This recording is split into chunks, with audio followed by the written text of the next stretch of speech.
வணக்கம் and welcome to Gowri அடுப்பங்கரை. இன்றைக்கி நம்ம பார்க்க போகிறது பார்த்திங்கன்னா கத்திரிக்காய் பொரியல் எப்படி செய்கிறதுன்னு தான் பார்க்க போகிறோம். இது ரொம்பவே ஈஸியாக டக்குன்னு செஞ்சிடலாம். கண்டிப்பாக எல்லாருக்குமே ரொம்ப பிடிக்கும். கண்டிப்பாக ஒரு டைம் ட்ரை பண்ணி பாருங்கள். வாங்க எப்படி செய்கிறதுன்னு பார்க்கலாம். அதுக்கு முன்னாடி நம்ம சேனலை நீங்கள் இன்னும் சப்ஸ்கிரைப் பண்ணலன்னா மறக்காமல் சப்ஸ்கிரைப் பண்ணிட்டு கூடவே இருக்க பெல் ஐக்கானை கிளிக் பண்ணிக்கோங்க. ஃபஸ்ட்டு ஒரு வானலை வச்சுக்கோங்க. அதில் நம்மளுக்கு தேவையான அளவு கடலெண்ணெய் ஆட் பண்ணிக்கலாம். எண்ணெய் காஞ்சோன்னே கடுகு ஒரு ஸ்பூன் போட்டுக்கோங்க. சீரகம் ஒரு அரை டீஸ்பூன் போட்டுக்கோங்க. இதெல்லாம் பொரிஞ்சதுக்கப்புறமா கருவேப்பிலை கொஞ்சம் ஆட் பண்ணிக்கலாம். ஒரு 7-8 பல்லு பூண்டு இது மாதிரி நீட்டமாக கட் பண்ணி வச்சுருக்கோம். அதையும் கூட ஆட் பண்ணிடலாம்.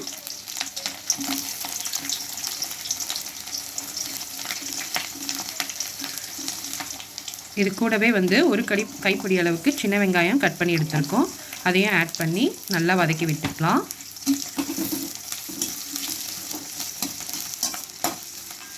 ஓரளவுக்கு வதங்கினோன்னே நம்ம கொஞ்சம் பெருங்காயத்தூள் ஆட் பண்ணிக்கலாம்.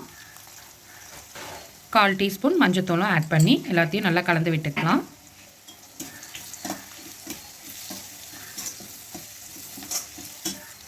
இப்போ இது கூட நம்ம கத்திரிக்காவை ஆட் பண்ணிடலாம். கத்திரிக்காய் இது மாதிரி நல்லா நீட்டமாக கட் பண்ணி எடுத்துக்கோங்க.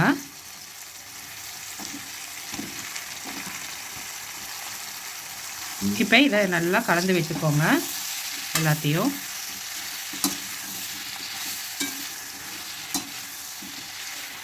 இந்த மாதிரி பாதி வதங்கினதுக்கப்புறமா தேவையான அளவு உப்பு ஆட் பண்ணிக்கோங்க. ஆட் பண்ணி எல்லாத்தையும் நல்லா கலந்து விட்டுட்டு கொஞ்சம் நேரம் மூடி போட்டு வேக வச்சிடலாம்.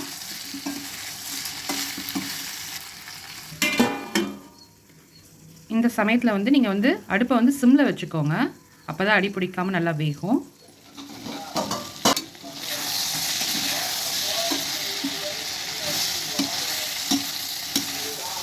நல்லா வதங்கிருச்சு. இது கூடவே உங்கள் காரத்துக்கு ஏற்றாப்பில் தனி மிளகாய் தூள் ஆட் பண்ணிக்கோங்க.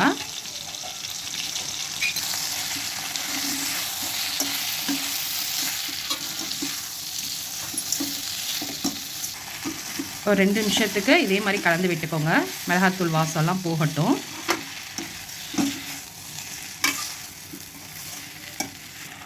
இப்போ மிளகாத்தூள் வாசலாம் போயிடுச்சு. இது கூட நம்ம கொஞ்சமாக துருவன தேங்காவை ஆட் பண்ணி எல்லாத்தையும் கலந்து விட்டுக்கலாம்.